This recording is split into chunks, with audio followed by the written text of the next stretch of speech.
Thank you very much. So, I hate to start my speech with a bad news, but I have to. Where's the clicker? Here. That's it. Okay. So, I am Bebop Gresta. I'm the co-founder, deputy chairman, chief Bebop officer, how my team is calling me in my company. And what I'm about to talk is a topic that probably interests a lot of you guys. If I can have my slides, probably I can start. Exactly. Thank you very much. So, transportation is broken. You've seen it when you were coming here this morning. You've seen it in every possible way when you are approaching an airport. And the experience there, a lot of time doesn't make any sense. If I show you this image, it probably looks familiar with a lot of you guys, if they allow me to scroll. It's not working. I can improvise if you want, but without slides, it would be tough to do it. Oh, thank you. Okay. So this is a familiar image, right? 70% of the things you do at the airport, you could do it before even arriving there. Why? A lot of people think, why everybody knows where I'm going. The airport knows where I'm going. My app knows where I'm going, but not my luggage, right? You discover that it's not there only at the last minute. This is our security system. I'm not talking, why these people like to see us naked, but when you have a gun and you have it put in the other side, there's something wrong, guys. I don't know what's happening. Okay. So when you have a gun and you put it on a side, you're basically not able to see it with this system. So this guy has the same gun, put it in a side, and they don't get it. So that's the security measure that we're using right now at the airport. And you've seen it while you're stuck in traffic. We're building roads. The more road we build, the more cars are using it. It's not scalable. And if you are complaining about here, then it means that you have never been in Jakarta. You never have been in China, Singapore. There are places where this is becoming a matter of life or death. This is China Day, China National Days, 2 months ago. They've been stuck in traffic for 24 years. These guys knows how to do this shit. It's ninja traffic jammers. It's another level of doing these things. And the more we are building roads, the more we will have problems. This system is broken. This is Beijing in a very good day. This is Beijing in a very bad day. So if I would tell you, tomorrow is the last day of your life, you would be very pissed off because you start to think about all the things that you would love to have done and the people that you love and all the things that you haven't been able to achieve in your life. And you will be desperate and pissed off, right? So living in these cities, you're losing months, years of your life. This means that there are people that die 2-3 years earlier because of the smog they're breathing. And they're not doing it all of a sudden. No, they're doing it 1 hour there, half an hour here, 20 minutes there. They keep you stuck in traffic, and we get numb. And I think we need to stop doing this. If she's living at the other side of Los Angeles, ain't gonna happen. I'm not gonna date her, okay? It's not gonna happen. And we are deciding even who love based on traffic. So we think it's time to think about something new, something to solve this problem. And it's 200 years that we haven't done anything to solve it. How many of you doesn't know what the Hyperloop is? Please raise your hand. Don't be shy. 1, 2, 3, okay. Security, please. Out. what's happening? I'm joking. I have a video to show you that tells you a little bit more about us. America's always been a nation of doers. We build things, we take risks, and we believe that if you have a good idea and are willing to work hard enough, you can turn that idea into a successful business. Billionaire philanthropist Elon Musk has hinted at a new high-speed transport system that could put planes and trains out of business. I have a name for it, which is called the Hyperloop. So what's Hyperloop? Mr. Musk's plan: move people using a massive vacuum tube combined with a magnetic levitation system. Kind of like a Jetsons tunnel? It's something like that, yeah. So imagine you have a capsule filled with people. You put this capsule inside the tube. You create a low-pressure environment inside this tube. So you have no resistance. And it's moving very fast from point A to point B. So the capsule, very similar to an airplane that goes in high altitudes, can travel really fast with very little energy. It's called the Hyperloop. It's a system of giant suspended tubes. Riding within are capsules carrying people or freight travelling on cushions of air at speeds of up to 1,200 k's per hour, or roughly 1 kilometre every 3 seconds. There are some companies that are forming to try to make the Hyperloop happen, and I encourage them. I think that's great. I'm super focused on Tesla and SpaceX, and to a small amount on Solar City, so that basically completely uses up my brain. Tesla founder Elon Musk proposed this new technology called Hyperloop, and it's being developed right now in Playa Vista, here in this hangar behind me. The only resistance would be the air in front of the capsule, which we move to the back by using a compressor. Company Hyperloop has teamed up with the students to create this tube technology that's designed to connect cities up to 400 miles apart. So when Elon published the document, he just drafted a possible way to achieve this. 2 months later, my business partner, Dirk Alborn, took this document, published in our website, Jumpstart Found, and did a call to action.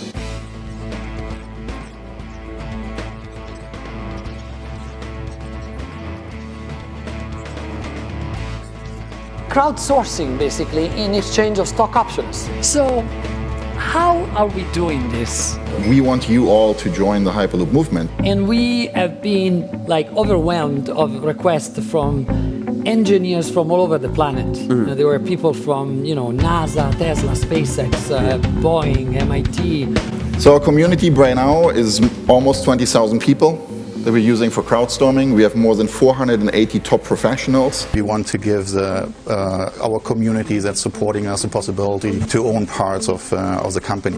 So we are creating the biggest crowdsourcing project in the planet. The company says it already has several potential investors and wants to take Hyperloop to China in the future. The race is on. Elon Musk's vision for a high-speed passenger pods known as the Hyperloop is one step closer to becoming reality this morning. One of the known companies competing to capitalize on Musk's proposal, announcing today it has struck a deal with landowners in Central California to build the first full-scale Hyperloop along a 5-mile stretch along I-5, with construction set to begin in 2016. Dirk, tell me about this deal and really when you expect this Hyperloop, this 5-mile stretch, to be finished. Quay Valley is supposed to be breaking ground beginning of 2016. That's when we will be start working on our development. So we will be starting ground at the same time.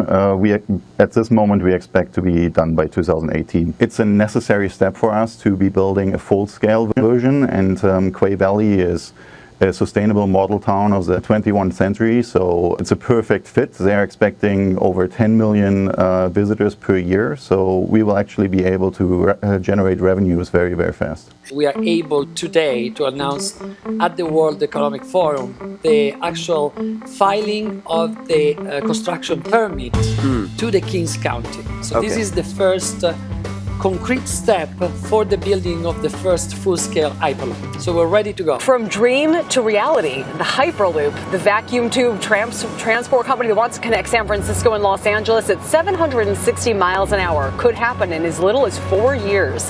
How realistic are these plans? Bebop Gresta is Hyperloop Transportation Technology COO and Deputy Chairman. He joins me out here today. It's good to see you, Bebop. Thank you, Kelly. And I'm learning a lot about the Hyperloop being out here. We announced the start of the construction of the full-scale prototype in Quay Valley, north of Los Angeles. We're talking about a city that will be built in the middle of nowhere along the 5. Can you imagine and walk us through what it might be like to travel at the speed of sound? It's not going to be much different than sitting in an airplane, actually. La sicurezza per noi è il tema fondamentale che sta guidando tutte le scelte ingegneristiche. In railroads, most accidents were all human factors. Plus, a lot of the derailments are actually happened because something's on the track. So we're in a closed system. We're completely managed by a computer system. There's no human factor that can actually create those issues. It will be built on pylon. So the main difference between us and a normal rail system is that the footprint that we have on the ground is very minimal. So you don't have all the problems that you find when you're trying to build a rail system. We designed a system that is not only fast, but it can actually produce more energy than it consumes. Well, the system is completely computerized. So you optimize the system and then you actually have the humans to monitor it. We are the only company that actually signed a deal with the sovereign nation and is Slovakia. Yeah. Will the Hyperloop kill the railroad? The Hyperloop is going to do to the US what the railroads did in the 1800s. So it will change the way we live. It's possible today, it's based on existing technologies, and it's the right time, it's the right moment to finally get something doing like this. Is it visionary? In 30 years' time, will you and I be sitting on our rocking chairs going, well, we talked about it then, and he did it? So you think this is possible? This is not just... Yes, absolutely. Absolutely, yeah. For all those who said this is just a neat little thing to draw on a cocktail napkin, these guys are saying it will become reality. So to summarize, what's the Hyperloop? Imagine to have 28 people inside the capsule. You take a capsule, you put it inside the tube, you suck out the air from the tube, and because there's no resistance, you can move the capsule from point A to point B at the speed of sound. It seems really easy. In reality, there's a advanced technology that allows us to do this. Imagine, to explain it in minimal terms, it's like to have a train, but instead of using the same complex and very inefficient technology, we're using a brand new technology. It's passive magnetic levitation. So we're basically able to levitate the capsule without using any energy. What is the result of it? Efficiency. We have also a compressor in front of the capsule that removes the residual air that remains inside the tube and push it on the back, benefiting also in terms of stability. If you look at this graph, the X-flow graph represents resistance. In red, you see where the resistance will be, practically none. You know already how we tried to go fast and fast using different way and mean of accelerating things like trains. We did it with airplanes, but this system has reached a point where if you go faster, the air becomes liquid and it becomes too expensive to accelerate more. Talking about trains, for example, there's no one train in the planet that is profitable. High-speed rail, unfortunately, use superconductivity, and this is too expensive. With the Hyperloop, you don't have all that. You can travel at 760 miles per hour, almost the speed of sound, with very few energy. Boom! That's what it looks like to go at the speed of sound. Now, the technical term to define an object that goes at the speed of sound is being badass. Now, I want to make you understand that going at the speed of sound is not that different than going in an airplane. We're already going at 600 miles per hour. So we are accelerating a little bit more, but inside an environment that is safer than the being in an airplane, because if something goes wrong, you just die. Yeah, okay. But it's not only about speed. Hyperloop, it's about efficiency. So we are using, to generate electricity, solar panel on top of the tube, but also a combination of regenerative braking, wind, kinetic energy, and in some climates where the solar panels are not efficient, we are using geothermal. The combination of this allows us to be energy positive. What does it mean? It means we are profitable. And that's amazing, not because we will become embarrassingly rich, but because we can now bring the ticket down almost to, in some cases, none. So we are pursuing a system for humanity that will be free for everybody. And in some cases, we can already arrive there. We build on pylons. Why? Because we have technologies to make it earthquake resistant. It's a technology that we already know. The fact that we build on pylon has a minimal impact on the land, so we don't have to disrupt the land in a negative sense, like when you're building a rail system. Imagine what happens. We bifurcate the land. The animals cannot migrate anymore, and has a tremendous impact on everything, including the land value. If you're a farmer, you're not happy that from the moment they build the rail, they have to do 5 miles to go back to their land. We don't have to do that. And we have new materials that allow us to achieve 30,000 PSI of resistance. It means 3 times the normal bridge right now. So if there's an earthquake in California, I want to be in an helicopter or inside the Hyperloop. We're also looking at several ways to build the infrastructure. And our scientists worldwide are working on different solutions. For example, when you build this giant and massive infrastructure, you have to start to think about the impact on the land and how we can make it sustainable. We're thinking, for example, how to build vertical gardens inside the pylons, reuse water, how to bring connectivity. One scientist came out with the idea, if you have a tube and a solar panel, you basically have a desalinization system. Why don't we use it and use the heat from the capsule to basically allow the system to desalinize water, so we can bring water from the sea and bring it to people that needs it. And it's not because we are hippie, it's because it makes sense and it's doable. And this can disrupt completely the business model on how we build infrastructures. Because now a landowner is willing to have a pylon because he will receive water, electricity, and bandwidth. And this is a business for them too. We are over engineering the pylon. What does it mean? We can transport 7 tubes, including the safety tube. If you do a calculation, if you're talking about 28 people, in reality we can transport more.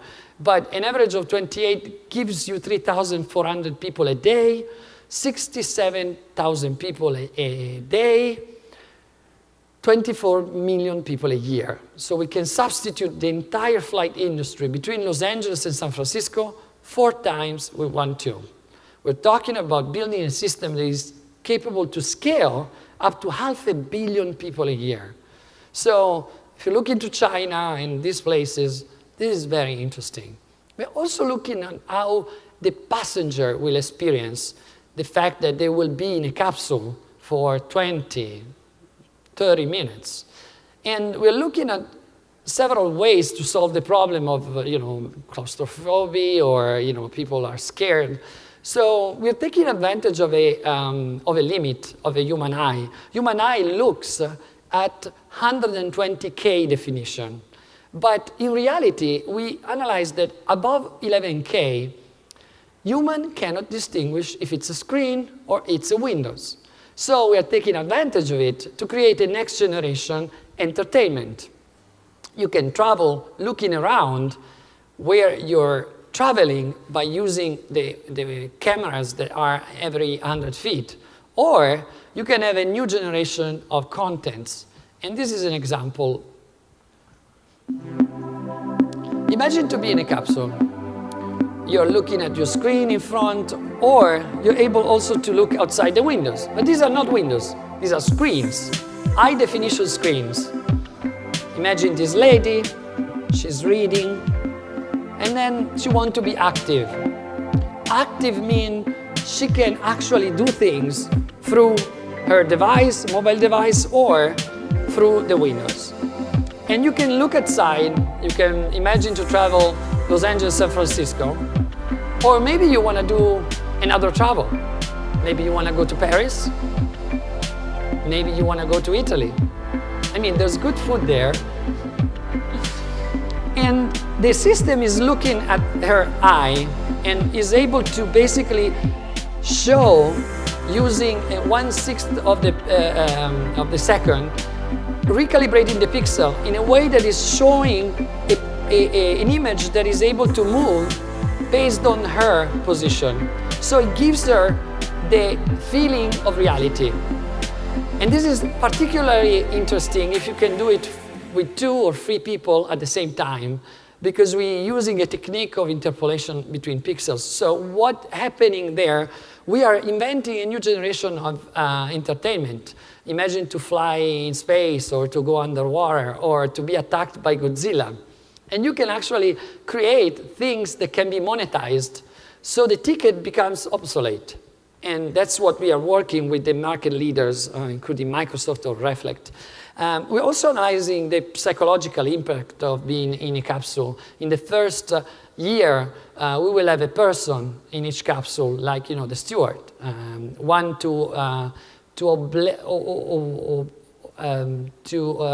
apply the actual regulation, but also to comfort the passengers of this new experience. We're also looking at safety. If you analyze the flight industry, well, to beat that, it's very easy.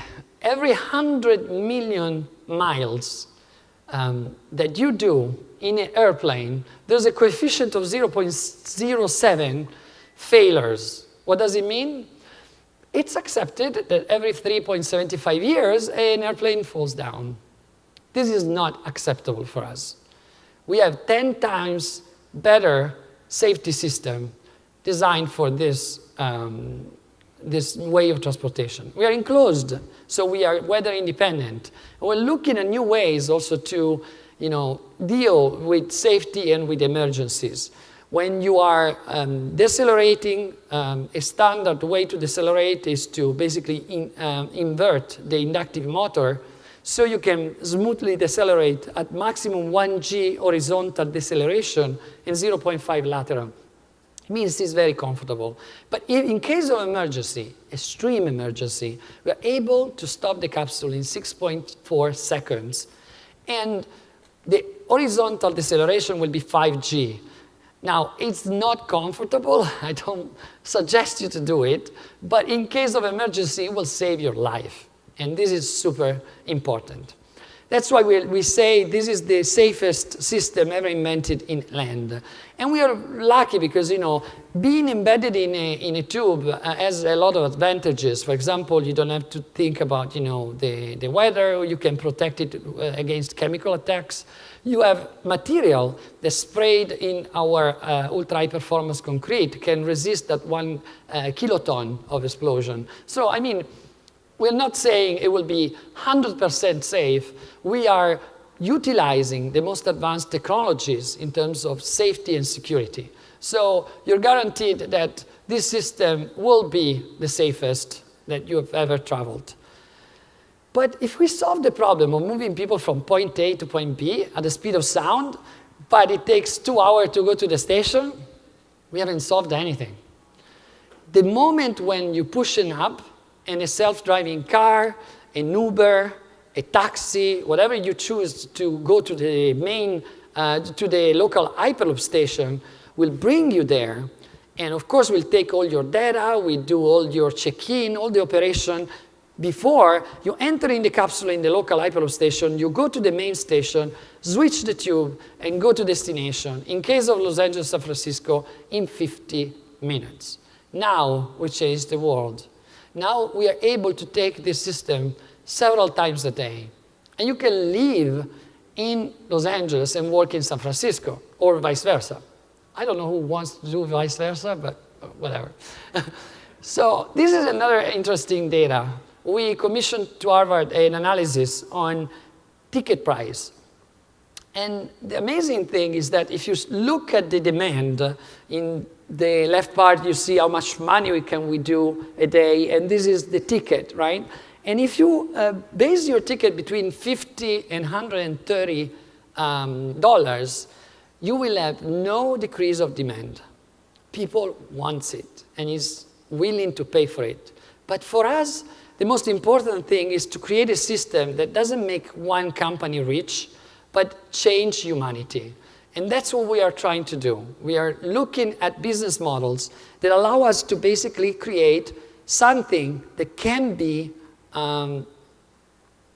free for everybody. And you have to change batteries here, I think. So just bring it on. I do like this, and you just move it, okay? Okay, thank you. So why is it so easy to disrupt an industry that is so old? I'll explain it to you in a second. The rail industry is a dinosaur. And not saying it, I can show you why. You know, high-speed rail in California, projected to cost $68 billion. And this is a rough estimate because they're already $2 billion over and they haven't started yet. The same route, Los Angeles-San Francisco, will cost maximum $10 billion in the Hyperloop. But the key thing is that because I said we are energy positive and we consume very few energy, we are able to basically produce more energy so we can resell the energy in the grid. So even if it costs $10 billion, you're able to get into profitability in 6 years. And this is the most amazing thing, because now you have a system that doesn't need subsidies from the state. And this is not because, you know, oh, good. We are paying tax money that should be invested in education, that should be invested in our future. And we're spending it 10% of GDP in these kind of things. Why it's so ancient? Okay, I have to name a concept that is very known inside the transportation field. It's called standard gauge. Why the two rails are distant 4.80 inch worldwide. 75% of the rails are like this. Why? Anybody? Because of the Roman chariot. So it's funny and sad.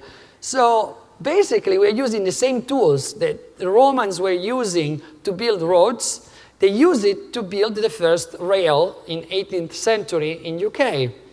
And we're still doing this, even the high-speed rail. But the funny thing is not that the most advanced transportation system come out of the butt of two horses. The most crazy thing is that if you increase 30 centimeters more distance between the two rails, you can have double the freight and double the passengers. Why they're not doing it? Because of this. It's all subsidized. LA Metro, for every passenger that takes one ride, pays $1, 75 cents goes in the pocket of the LA Metro.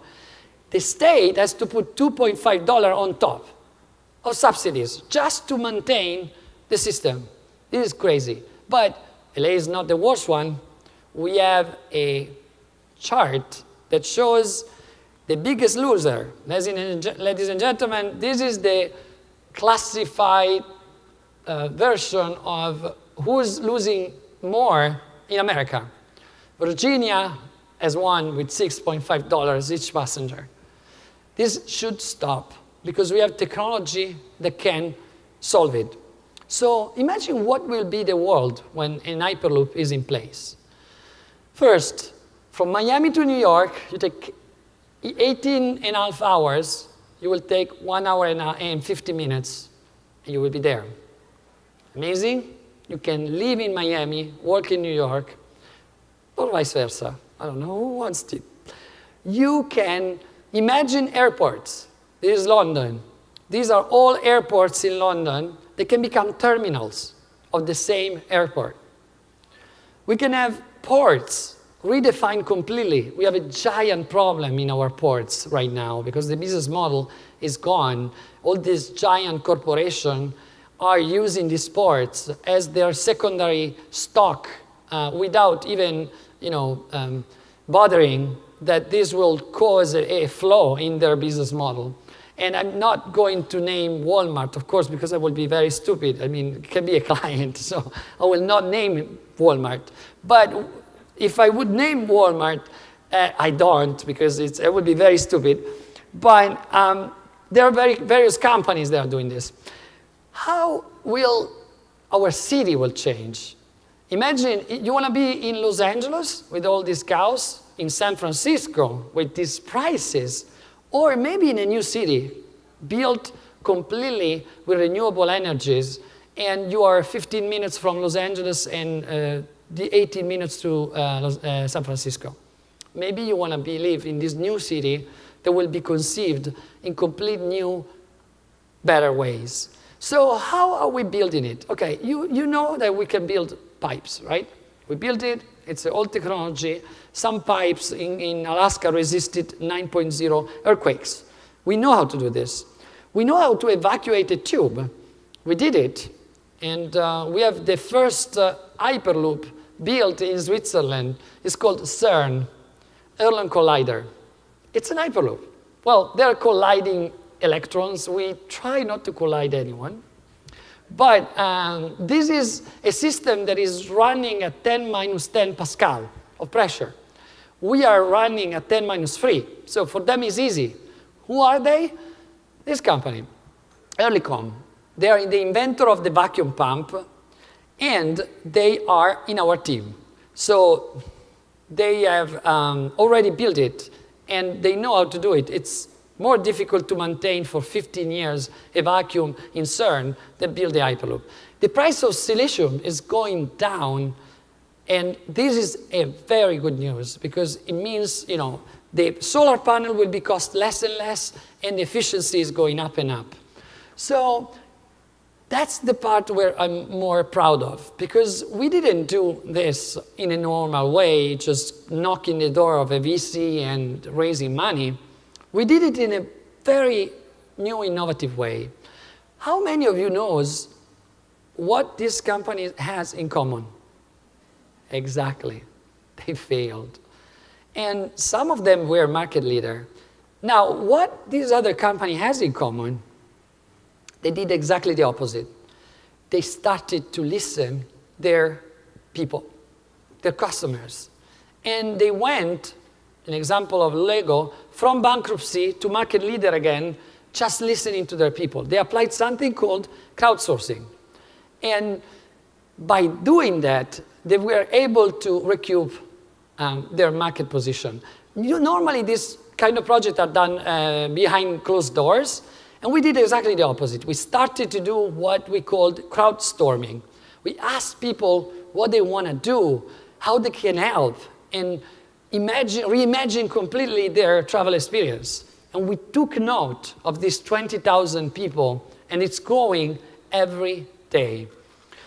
Do we need a ticket, for example? Not only do we need a paper ticket, do we need a ticket as a way of monetization? We discovered that probably it's obsolete. Probably you don't need that. And ticket will be used only to regulate traffic in peak times.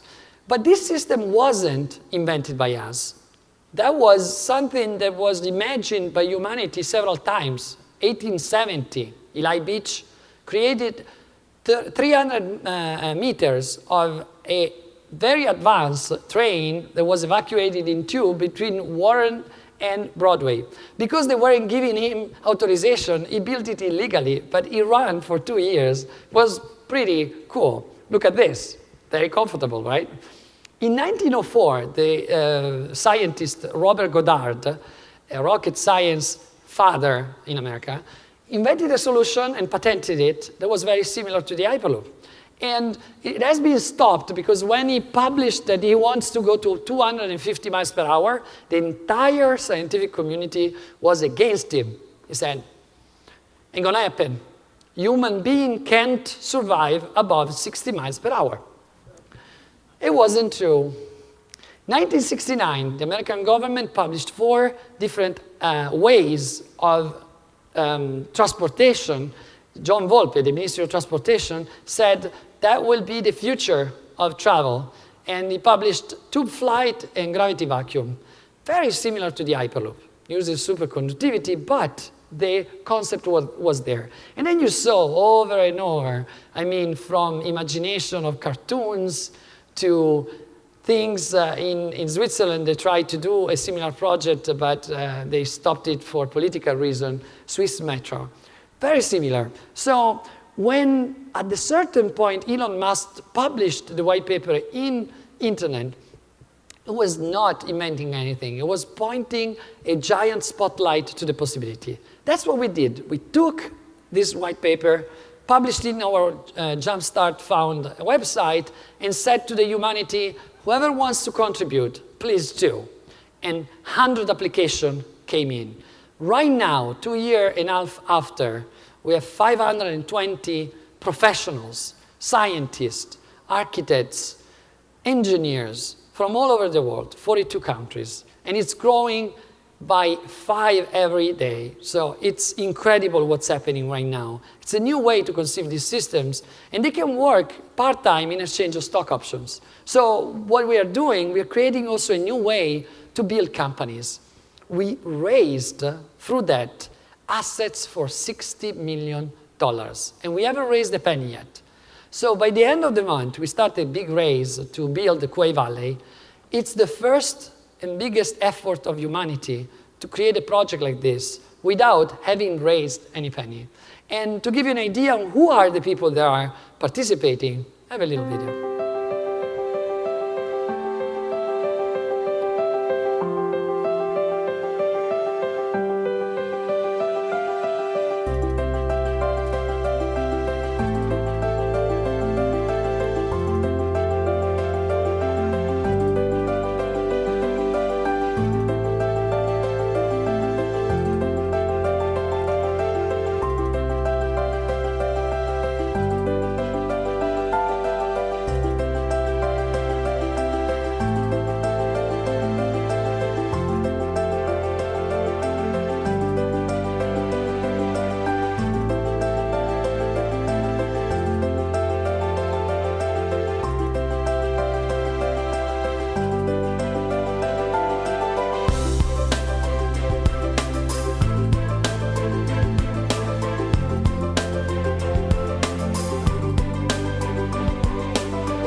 So I will go fast in telling you, because I want to do question and answers. I'm telling you, the other amazing people that are participating. Entire companies are now joining our team. 40 of the biggest players in construction, in manufacturing, robotics. We have also cloud services like Microsoft, Amazon, Google. We have a big partnership with Facebook. They created a platform called Facebook at Work that is actually used by all our engineers to communicate around the world. And they have amazing, amazing features. To be very precise, and I want you to understand the difference, we're not the only player in the market. We are the first one. We are the one that created the movement. There's another company that came out. We're very happy to have competition. We need to create a marketing and a market together. But the only thing that I have to stress out, I think they did a very bad job in naming because they use the same name. So if you want to join a company, join the right one, okay? So take a note. And they bid in a test track. Now, the critics, that's the part that I love. Commercial viability may be the Hyperloop's biggest challenge, in part because of a full-scale system will likely cost billions of dollars to build. That's Wall Street Journal. Remember this name, Jack Nickas, okay? So price of steel is very known. You just do a calculation, Jack Nickas. And this is 60% of the budget. Then you have several other elements like the pumps, the safety system, and so on. I think this is very doable. It means 10 times less than any other system conceived in a planet. And I can always, speak in front of my business plan and learn something if there's someone that can teach me how to create a business plan. I created 70 companies at free IPO. I know how to do this. Maintaining such little pressure in a large area is exceptionally difficult. I won't say it's impossible, but it will cost a lot. The same brilliant guy. Well, there's someone that already did it, and they did it in CERN. It didn't collapse the economy of Switzerland.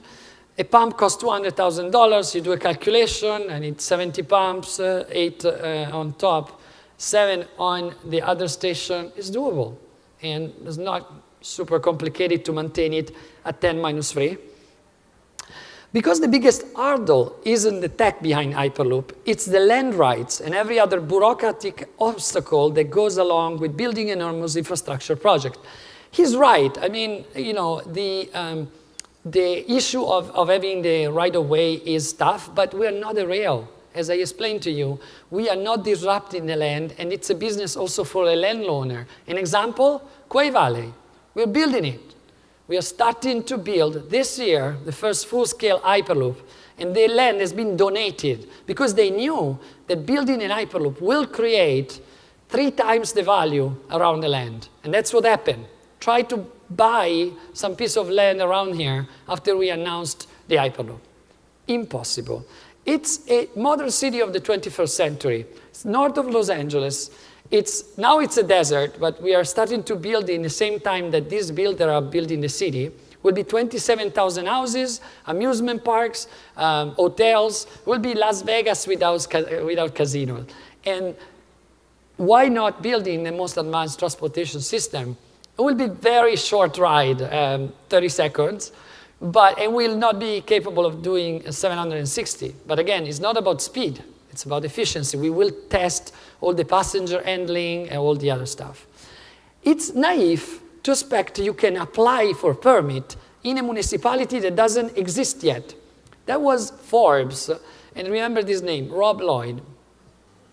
Bam. We did it.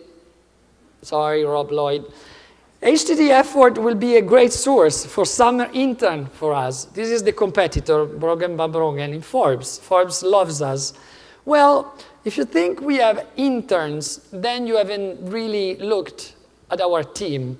There are people from NASA, Tesla, SpaceX, Boeing. There are people that invented the vacuum pump, people that invented the insulin, people that was creating the Apollo mission, people that brought the Mars rover in Mars, people that work with Einstein. That's the people we have right now in the team. I'm running very short, so I'm sorry I have to skip this video. They're all our engineering saying hi and introducing. I don't think that's going to happen in an open source environment. We are not open source. We are crowdsourced. We are building IPs. It's not releasing. We're building value.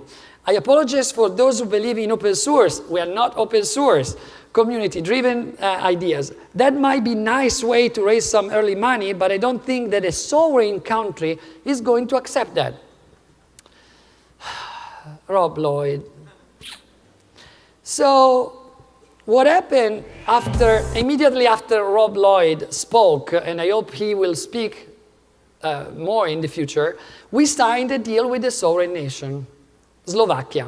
So this is the governor of Utah, to give you an example of who we are talking with. This is the Ministry of Transportation UAE. We will be announcing something big very soon. But we signed a deal with a sovereign nation, dear Rob Lloyd. Slovakia is the most stable country declared by World Bank, the most stable governance in UAE. They will be leading the European community. They want to put together the V4. To give you an idea, the V4 area, like Slovakia, Czech Republic, Poland, and Austria, have more GDP than California. And they are talking about rebuilding an entire infrastructure there. We have amazing people working for us. They said the power of the crowd can't weld, the same Rob Lloyd. Well, we can weld. We can build pumps. This team is the team that built the CERN, and they designed pumps for us. They can do a lot of stuff, like, for example, creating infrastructure, servers. They can weld, they can create augmented reality, they can analyze, and there are labs all over the world. They are helping us to build it. So, including artists, they are creating an anthem. The former manager of Michael Jackson is working to create an anthem to promote the Hyperloop worldwide, and they're choosing one artist in each country. And we have the pleasure to announce that we have just signed a deal with eMerge, one of the most famous group in YouTube, 300 million view their last song. And I leave you with this phrase: those who say it cannot be done should not interrupt those doing it. This is the anthem. Thank you very much. Okay. Yep. Stay here for a second. Bring me up. Okay, thank you. So, who would want to travel in the tube now? Wow. Yeah. All right. Great, I think you did a great job. So because of time, we only have time for one question. Okay. So I'm looking for the very best question that can possibly be asked. That's a good thing. Ever. Who's got it? Come on, somebody's got a question. Yeah, there you go, ma'am. Hang on a second, 2 seconds. There's a mic coming at you. It's right there, actually. It's right behind you.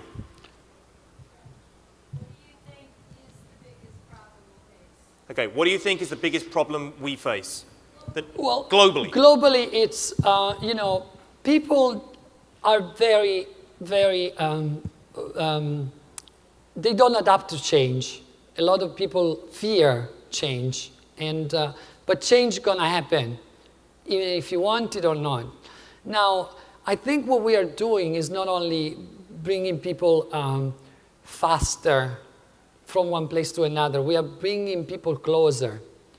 By being able to move in a fast way and safe way, and doing it in an efficient way, we will change everything. How we conceive cities, how we move and connect between one city and another, the way we are moving freight, and the way we also live our life. I think this is important, and this is the biggest challenge right now, and that translates into politics, because, for example, why I always said the first Hyperloop will be built outside America is because before the last month that I met the Minister of Transportation, and he seems very keen right now to create an Hyperloop department inside the Ministry of Transportation.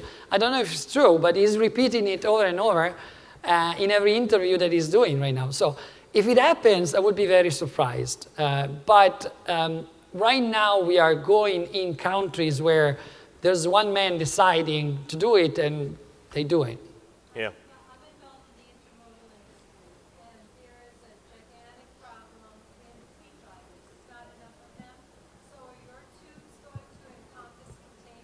Yes. So we were. Just repeat the emphasis. So she asked if we are going to move containers, freight. Yeah, I said it in the presentation. We have a big project inside freight. We were lucky enough to be able to accommodate a 40 per 80 per 8 and 20 per 8 per 8 standard container. So it fits perfectly in our capsule. Someone up there was overseeing this, because now we are able to basically be intermodal and use the same cranes, the same trucks, the same chassis that are used now traditionally. So we can just create the interchange, and we're able to go. Okay, great. Well, there's a lot of realities to this. We've got a $1.5 trillion deficit to hit the HSR plans in the United States. Yeah. We travel at an average of what, high-speed rail to us is 60 kilometers per hour. You wish, exactly. Exactly. Yeah, $1.5 trillion deficit to meet the 17,000 plans. So this sounds like a solution. Bebop, great having you here. Thank you very much. Thank you very much. Appreciate it. Well done. Thank you.